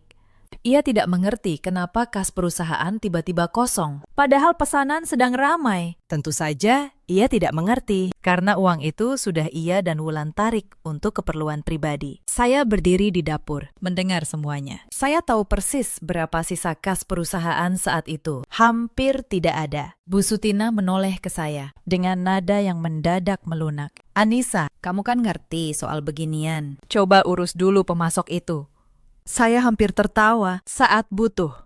Saya tiba-tiba menjadi orang yang ngerti saat tidak butuh. Saya hanya menantu yang harus tahu diri. Tapi saya tidak menolak. Saya temui pemasok itu. Dan saya minta perpanjangan waktu 1 minggu. Bukan untuk menyelamatkan mereka, tapi untuk menjaga karyawan pabrik yang tidak bersalah agar tetap bisa bekerja. Malam itu, saya semakin yakin perusahaan ini sedang digrogoti dari dalam. Dan saya satu-satunya yang melihatnya. Lebaran datang 2 minggu kemudian. Setiap tahun, Beban itu jatuh ke pundak saya. sayalah yang menyiapkan puluhan parcel untuk kerabat keluarga Wijoyo. Saya yang memasak opor, rendang, Dan kue-kue kering sampai larut malam. sementara Wulan hanya duduk memotret hidangan. Lalu mengunggahnya ke media sosial, seolah ia yang membuatnya. Capek banget masak buat lebaran, tulis Wulan di status. Lengkap dengan foto rendang buatan saya. Komentar berdatangan memujinya. Wulan membalas dengan emoji bangga. Saya hanya melihatnya dari dapur. Tangan saya masih berbau bawang saat para tamu datang. Bu Sutina memperkenalkan Wulan sebagai anak perempuan yang pandai memasak. Saya Yang sejak subuh berkutat di dapur. diperkenalkan sebagai menantu yang kebetulan membantu. Saya tersenyum sopan pada para tamu, tapi di dalam sesuatu sudah membeku. Saya menyadari satu hal. Di rumah ini, kerja keras saya selalu menjadi milik orang lain. Selesai lebaran, ada kejadian yang membuat saya benar-benar membuka mata. Suatu malam, Bu Sutina mengeluh dadanya sakit. ia berbaring di kamar, mengerang. Saya panik. Saya hendak membawanya ke rumah sakit, tapi Wulan menahan saya. Tidak usah berlebihan. Mbak, ibu cuma masuk angin. Esok paginya, Bu Sutina sudah segar bugar. bahkan ia bercerita pada tetangga sambil tertawa. Kemarin saya pura-pura sakit. Saya mau lihat. Si Anissa itu benar peduli atau cuma pura-pura? Saya mendengarnya dari balik pintu. Hati saya dingin. Saya merawat keluarga ini dengan tulus selama 5 tahun. Dan mereka masih menguji ketulusan saya dengan sandiwara. Sejak hari itu, saya berhenti berharap. Saya hanya mengamati, mencatat, dan menunggu setiap kebohongan mereka, setiap penghinaan, setiap rupiah yang mereka selewengkan. Saya simpan rapi di dalam ingatan dan di dalam map saya. Mereka pikir saya semakin penurut, padahal saya semakin siap. Di tengah semua itu, ada satu orang di rumah itu yang berpihak pada saya, Mbak Asih. Pembantu yang sudah belasan tahun bekerja untuk keluarga Wijoyo. Suatu malam, ia mengetuk pintu kamar saya pelan. Wajahnya cemas. Bu Anissa, bisiknya. Saya tidak sengaja dengar. Ibu dan Mbak Wulan sedang merencanakan sesuatu. Mereka mau menyuruh Bu Anissa cerai, lalu meminta uang banyak. Hati-hati ya, Bu. Saya menggenggam tangannya. Terima kasih, Mbak Asih. Saya sudah tahu. Dan saya sudah siap. Mbak Asih menatap saya dengan mata berkaca-kaca. Bu Anissa orang baik. Saya tidak tega melihat ibu memperlakukan Bu Anissa seperti ini. Padahal Bu Anissa yang menyelamatkan keluarga ini. Saya tersenyum. Di rumah yang dingin itu, hanya Mbak Asih yang memperlakukan saya seperti manusia. Mbak Asih, apapun yang terjadi nanti, saya akan pastikan Mbak Asih baik-baik saja, kata saya. Beberapa hari kemudian, kesabaran saya diuji untuk kesekian kalinya. Pulang kerja, saya menemukan beberapa baju kerja saya tergeletak di lantai kamar, basah dan kotor. Saya bertanya pada Mbak Asih. Dengan takut-takut, ia bercerita. Tadi ibu masuk ke kamar Bu Anissa. Beliau bilang, baju-baju kantor ini bikin Bu Anissa sok sibuk. Lalu beliau lempar ke lantai dan siram air. Saya memungut baju-baju itu satu persatu. Tangan saya tidak gemetar. Ini hanya baju. Bisa dicuci, bisa diganti. Tapi yang mereka injak bukan baju saya. Yang mereka injak adalah profesi saya, identitas saya. Satu-satunya hal yang masih membuat saya merasa berharga. Malam itu, saya membuka laci. Saya pandangi map berisi foto-foto mutasi rekening, daftar gaji fiktif, dan akta rumah itu. Saya belum membukanya untuk menyerang, belum waktunya. Tapi saya tahu, waktu itu semakin dekat. Puncaknya datang seminggu kemudian. Pagi itu, Mas Haryo memanggil saya ke ruang tamu. Bu Sutina dan Wulan sudah duduk di sana. Wajah suami saya tegang. Di tangannya ada selembar kertas. Nis, katanya.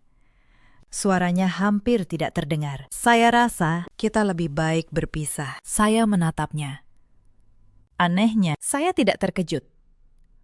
Berpisah, ulang saya pelan. Jadi ini yang kalian rencanakan selama ini. Bu Sutinah mengambil alih bicara. Iya, Kami sudah pikir matang-matang. Kamu tidak cocok dengan keluarga ini. Lebih baik kalian cerai. saya tersenyum getir. Baik, kalau itu mau kalian. Saya tidak akan menahan. Tapi Bu Sutinah belum selesai. Ia mendorong selembar kertas lain ke arah saya. Tapi ada syaratnya. Kamu harus menyerahkan uang. Tahu diri. 3 miliar. Saya membeku. 3 miliar. Atas dasar apa? Jangan pakai kata atas dasar apa. Suaranya tajam. Kamu sudah 5 tahun jadi menantu keluarga ini. Makan dari dapur kami. Tinggal di rumah kami. Sekarang mau cerai.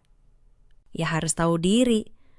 Bagi sedikit untuk keluarga ini. Wulan menambahkan dengan nada menghina. Lagi pula, Mbak, perempuan cerai pegang uang banyak sendirian itu jadi omongan orang. Mending serahkan saja ke kami. Saya menoleh ke Mas Haryo. Mas juga setuju dengan ini. Ia menunduk.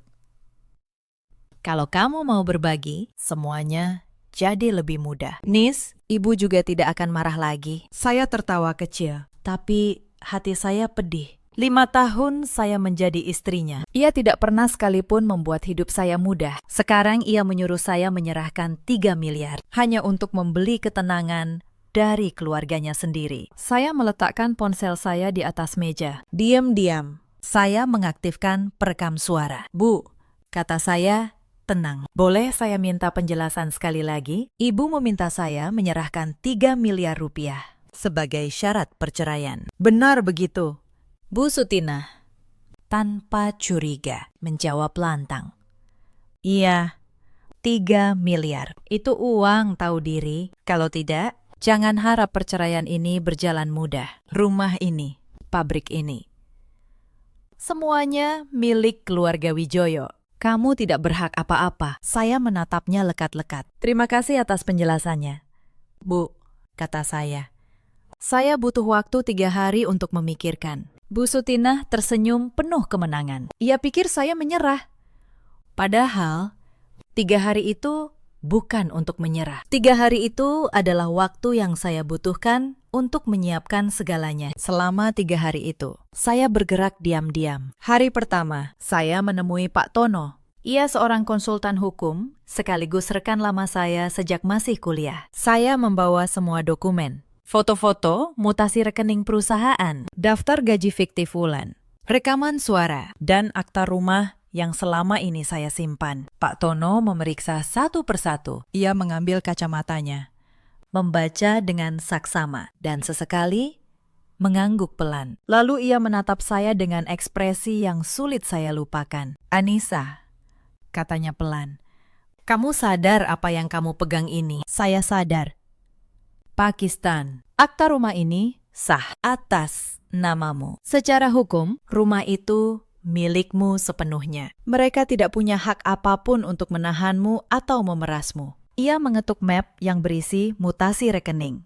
Dan ini, penarikan dana perusahaan ke rekening pribadi, ditambah gaji fiktif. Ini bukan urusan rumah tangga lagi. Ini bisa masuk ranah pidana. Kalau kamu mau, saya menggeleng. Saya tidak ingin memenjarakan siapapun. Pakistan, saya hanya ingin keluar dari sini dengan utuh. Dan saya ingin mereka tahu bahwa angka tidak pernah bohong. Pak Tono tersenyum tipis. Kalau begitu, kita pakai bukti ini sebagai posisi tawar. Mereka minta 3 miliar darimu. Dengan bukti ini, justru merekalah yang harus mengembalikan apa yang mereka ambil. Ia menatap saya lekat. Mereka tidak tahu sedang berurusan dengan siapa. Saya pulang dengan kepala tegak. Untuk pertama kalinya dalam 5 tahun, saya merasa punya kendali atas hidup saya sendiri. Hari kedua, saya kembali ke kantor pabrik. Saya cetak ulang seluruh laporan keuangan 3 bulan terakhir. Setiap rupiah yang ditarik Bu Sutinah dan Wulan dari kas perusahaan, saya susun rapi, lengkap dengan tanggal, jumlah, dan nomor rekening penerima. Total uang yang mereka kuras dari perusahaan dalam 2 bulan mencapai hampir 800 juta rupiah. Uang yang seharusnya untuk gaji karyawan dan modal pabrik. Mereka pakai untuk gaya hidup pribadi. Hari ketiga, saya membuka akta rumah itu untuk terakhir kalinya sebelum menghadapi mereka. Dan saya tersenyum. Karena di kolom nama pemilik tertulis satu nama saja, Anissa Rahmawati. 3 tahun lalu, saat rumah itu dibeli, sayalah yang mengurus seluruh prosesnya. Saat itu, pabrik baru mulai untung. Bu Sutina dan Mas Haryo tidak mau repot dengan urusan dokumen. Kamu saja yang urus. Nis, kata mereka waktu itu, sambil melambaikan tangan. Kami percaya sama kamu. Mereka tidak pernah membaca akta itu. Mereka pikir rumah itu otomatis milik keluarga Wijoyo. Padahal, uang muka rumah itu sebagian besar berasal dari tabungan pribadi saya. Karena saat itu, kas keluarga masih dipakai untuk melunasi hutang pabrik. Maka saya mencantumkan nama saya sendiri sebagai pemilik. Sah. Hitam di atas putih. Selama 3 tahun. Mereka tinggal di rumah itu. Menghina saya. Memukul saya. Mengusir saya, tanpa tahu bahwa rumah yang mereka tinggali itu, secara hukum, adalah milik saya. Hari keempat, saya pulang ke rumah keluarga Wijoyo. Mereka sudah berkumpul di ruang tamu. Bu Sutina, Wulan, Mas Haryo. Bahkan, beberapa kerabat dekat diundang untuk menyaksikan kemenangan mereka atas saya. Surat penyerahan harta sudah disiapkan di atas meja. 3 miliar. Bagaimana? Bu Sutina menyeringai.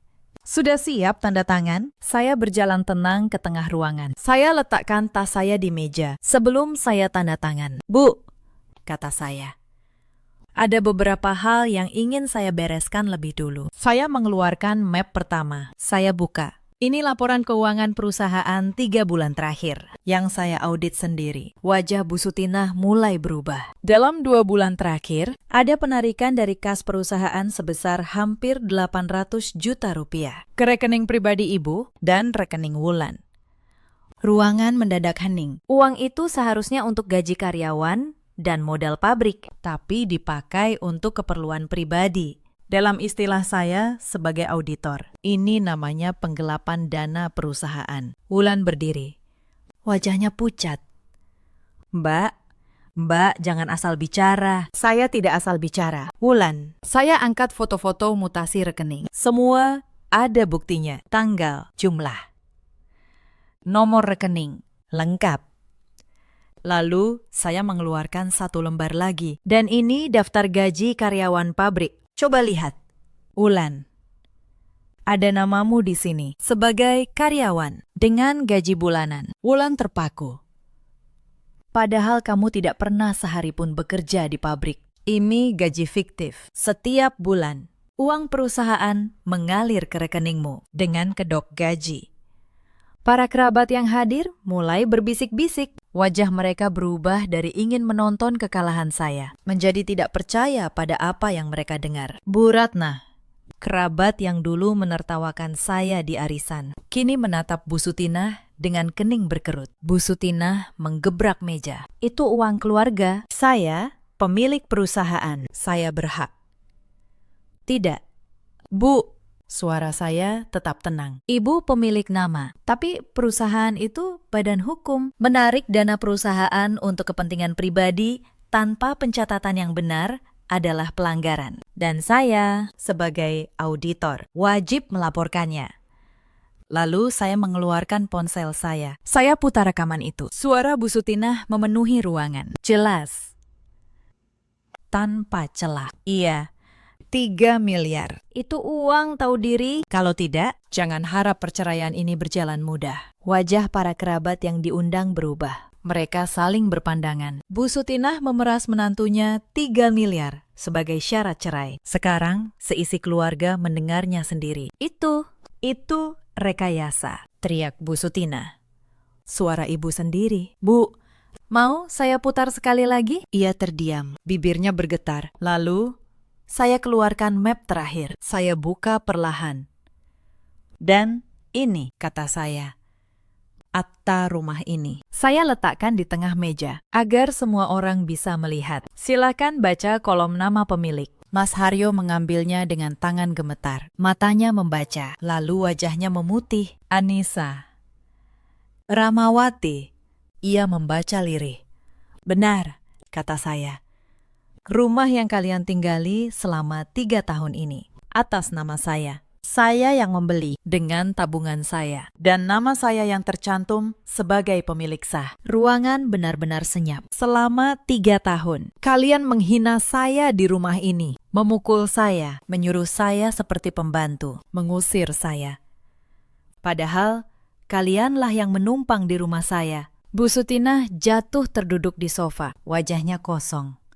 Untuk pertama kalinya dalam 5 tahun, saya melihat wanita yang selalu angkuh itu kehilangan kata-kata. Jadi begini, saya melanjutkan dengan tenang. Kalian minta saya menyerahkan 3 miliar. Saya tidak akan memberi sepeser pun. Sebaliknya, saya yang punya 3 tuntutan. Pertama, dana perusahaan yang Ibu dan Wulan gelapkan. Hampir 800 juta. Harus dikembalikan ke kas perusahaan. Termasuk gaji fiktif Wulan selama ini. Kalau tidak, saya laporkan ke pihak berwajib. Lengkap dengan semua bukti ini. Kedua, perceraian ini saya setujui. Tapi tanpa syarat, uang tahu diri. Saya pergi membawa apa yang memang milik saya. Tidak lebih, tidak kurang. Ketiga, rumah ini milik saya, sah, atas nama saya. Kalian punya waktu 1 bulan untuk mencari tempat tinggal baru. Suasana ruangan benar-benar pecah. Salah satu kerabat, om dari pihak Mas Haryo, berdiri dan menatap Bu Sutinah. Sutinah, apa ini benar? Kalian mengambil uang perusahaan, lalu memeras menantu sendiri. Bu Sutinah tidak bisa menjawab. Mukanya pucat pasi. Wulan menangis. Mbak, tolong. Kami tidak punya tempat lain. Saya menatapnya. Wulan, uang yang kamu pakai berbelanja selama ini adalah uang yang kamu kuras dari perusahaan keluargamu sendiri. Bukan saya yang membuatmu tidak punya tempat, tapi pilihanmu sendiri. Mbak boleh ambil rumahnya, tapi tolong jangan laporkan ke polisi. Wulan terisak. Saya akan kembalikan semuanya. Kembalikan dulu yang kalian ambil. Setelah itu, kita bicara. Kata saya datar. Saya menoleh ke Mas Haryo, suami yang 5 tahun mendiamkan setiap luka saya. Suami yang ternyata ikut merencanakan kehancuran saya. Mas, selama 5 tahun, saya hanya menunggu 1 kalimat dari Mas. 1 kalimat untuk membela saya. Tapi Mas selalu memilih diam. Saya pikir Mas hanya lemah, ternyata tidak. Beberapa malam lalu, saya dengar sendiri Mas merencanakan ini bersama Ibu. Mengeruk tabungan saya sebelum menceraikan saya. Wajah Mas Haryo memutih. Ia tidak menyangka saya tahu. Sekarang, saya tidak butuh kalimat itu lagi. Saya tidak butuh apapun dari Mas. Saya mengambil surat penyerahan harta yang mereka siapkan. Saya sobek di hadapan mereka. Lalu saya angkat tas saya dan berjalan ke pintu. Di ambang pintu, saya berhenti sejenak. Oh iya. Satu hal lagi, Pak Tono. Konsultan hukum saya akan menghubungi kalian besok untuk mengurus pengembalian dana dan proses serah terima rumah. Selamat malam. Saya melangkah keluar. Hujan sudah berhenti dan untuk pertama kalinya dalam 5 tahun saya bernapas lega. Hari-hari setelah malam itu berjalan seperti yang sudah saya rancang. Pak Tono mengurus semuanya dengan rapi. Surat pengembalian dana perusahaan dikirim resmi ke Bu Sutinah dan Wulan. Awalnya mereka mencoba mengulur. Bu Sutinah menelepon saya berkali-kali. Kadang memohon, kadang mengancam. Anissa, kita ini keluarga. Masa tega melaporkan ibu mertuamu sendiri? Saya menjawab, tenang, Bu. Ibu sendiri yang bilang saya bukan bagian dari keluarga ini. Ibu sendiri yang menyuruh saya tahu diri. Sekarang saya hanya menjalankan apa yang seharusnya dijalankan. Dalam 2 minggu, dana hampir 800 juta itu dikembalikan ke kas perusahaan penuh.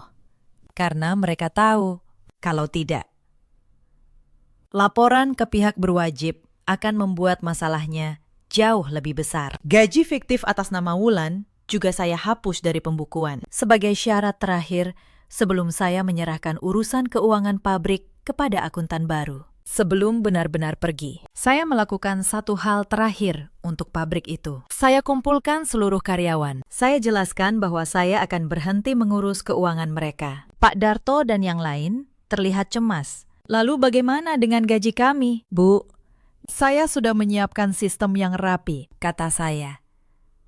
Dan saya tinggalkan catatan lengkap untuk akuntan penggantinya selama sistem ini diikuti. Gaji kalian aman. Beberapa dari mereka mengantar saya sampai ke gerbang. Pak Darto menjabat tangan saya erat. Terima kasih, Bu Anissa. Semoga Ibu selalu diberi kebaikan. Saya pergi dengan hati lapang, setidaknya. Saya tidak meninggalkan orang-orang tak bersalah dalam kesulitan. Perceraian saya dan Mas Haryo berjalan resmi. Tanpa uang, tahu diri. Tanpa syarat apapun yang merugikan saya. Saya keluar dari pernikahan itu dengan membawa apa yang memang milik saya. Tabungan saya, harga diri saya, dan rumah di BSD itu. Soal rumah, saya tidak mengusir mereka ke jalan, meski saya berhak. Saya beri waktu 1 bulan penuh, dan saya minta Pak Tono memastikan prosesnya tetap manusiawi. Bukan karena saya kasihan, tapi karena saya tidak ingin menjadi seperti mereka. Saya dengar setelah pindah, keluarga Wijoyo menyewa rumah kecil di pinggiran kota. Pabrik mebel itu, meski sudah saya tinggalkan sistem yang baik, tetap goyah karena Bu Sutinah kembali ikut campur tanpa mengerti angka. Bu Sutinah, yang dulu begitu angkuh, kini harus menghitung setiap rupiah dengan tangannya sendiri. Dan ia baru tahu betapa sulitnya pekerjaan yang dulu ia remehkan. Wulan tidak bisa lagi berbelanja seperti dulu. Gaji fiktifnya hilang, sumber uangnya tertutup. Unggahan-unggahan mewahnya pun berhenti. Saya dengar ia sempat menghubungi saya beberapa kali, mencoba meminjam uang lagi. Saya tidak mengangkatnya. Dan Mas Haryo, saya dengar ia menyesal. Ia sempat mengirim pesan panjang, meminta maaf atas semua tahun yang ia habiskan dengan mendiamkan saya. Saya membaca pesan itu sekali, lalu saya hapus. Penyesalan yang datang terlambat hanyalah beban, bukan penebusan. Mereka sudah menerima konsekuensi dari perbuatan mereka sendiri. Sementara saya memulai babak baru. Dengan tabungan yang saya pertahankan, saya membuka kantor jasa audit dan konsultan keuangan kecil-kecilan. Tidak besar, hanya sebuah ruko sederhana 2 lantai. Dengan beberapa staf muda yang baru lulus kuliah. Saya ingat, hari pertama saya membuka pintu kantor itu, tangan saya gemetar. Bukan karena takut, tapi karena haru. Untuk pertama kalinya, papan nama di depan pintu bertuliskan nama saya sendiri. Bukan keluarga Wijoyo. Bukan siapa-siapa. Hanya nama saya. Mbak Asih, yang akhirnya memilih ikut dengan saya setelah keluarga Wijoyo tidak lagi mampu menggajinya. Membantu saya menyiapkan kantor itu. Akhirnya Bu Anissa punya tempat sendiri, katanya sambil tersenyum. Saya ikut bahagia. Hari pembukaan, beberapa tetangga ruko datang memberi ucapan selamat. Pak Samin, pemilik warung di sebelah, membawakan nasi tumpeng kecil. Selamat ya, Bu. Semoga lancar usahanya, katanya ramah. Klien pertama saya datang dari rekomendasi Pak Tono. Lalu, klien kedua, ketiga, dan seterusnya. Tidak besar, hanya milik saya. Dibangun dari keahlian saya, kerja keras saya, dan luka-luka yang sudah saya sembuhkan. Ternyata di luar sana banyak perusahaan kecil yang butuh seseorang yang jujur menangani angka mereka. Pagi-pagi di kantor baru saya menyeduh kopi sendiri. Saya buka jendela, udara terasa ringan. Suatu siang, seorang perempuan parubaya masuk ke kantor saya. Ia menatap saya cukup lama, lalu berkata pelan, "Mbak Anissa, saya membaca kisah Mbak yang sempat diceritakan teman saya. Karena melihat keberanian Mbak, saya jadi punya kekuatan untuk bicara pada keluarga saya." "Terima kasih, ya." "Mbak," saya tertegun. Satu kalimat itu membuat mata saya berkaca-kaca. Saya tidak pernah menyangka penderitaan saya suatu hari bisa menjadi pelita kecil bagi orang lain. Hidup memang aneh. Terkadang di tempat kita pernah meneteskan air mata, akan tumbuh sekuntum bunga. Saya tidak pernah membenci keluarga Wijoyo lagi. Membenci hanya akan mengikat saya pada masa lalu. Dan saya sudah memilih untuk melangkah maju. Tapi saya juga tidak akan pernah lupa bahwa kebaikan yang diberikan tanpa batas seringkali dianggap kelemahan. Dan kelemahan di mata orang serakah adalah undangan untuk menindas. Saya belajar bahwa menyayangi orang lain itu penting, tapi menyayangi diri sendiri, menjaga harga diri sendiri, jauh lebih penting. Cerita ini mengajarkan satu hal, kesabaran bukan berarti kelemahan. Jangan pernah mengira perempuan yang diam itu tidak punya kekuatan. Kadang, ia hanya sedang menunggu waktu yang tepat. Dan jangan pernah merendahkan orang yang justru memegang catatan tentang dirimu. Ada banyak perempuan di luar sana yang seperti saya dulu, bertahan dalam pernikahan yang tidak menghargai mereka demi sebuah kata yang mereka sebut keluarga. Kalau kamu salah satunya, ingatlah, harga dirimu tidak pernah punya nilai tukar. Tidak ada angka yang sepadan dengannya. Ada juga banyak suami seperti Mas Haryo yang memilih diam saat istrinya dilukai. Mengira diam itu menjaga kedamaian. Padahal diam, mereka adalah pengkhianatan yang paling menyakitkan. Dan ada pula para ibu mertua seperti Bu Sutina yang lupa bahwa menantu bukanlah pelayan, melainkan manusia yang punya hati dan harga diri. Dalam hidup, kita selalu punya pilihan untuk bertahan atau untuk berdiri. Saya memilih berdiri dan saya tidak pernah menyesalinya. Kini, di kantor kecil saya, dikelilingi angka-angka yang jujur dan orang-orang yang menghargai saya. Saya akhirnya menemukan rumah saya. Sebuah rumah yang tidak dibangun dari tembok dan harta, tapi dari harga diri, ketenangan, dan keberanian untuk memulai kembali. Kalau kamu pernah berada di posisi yang sama, ceritakan kisahmu di kolom komentar. Mungkin keberanianmu akan menjadi pelita bagi orang lain juga. Terima kasih sudah menemani sampai akhir. Sampai jumpa di kisah berikutnya.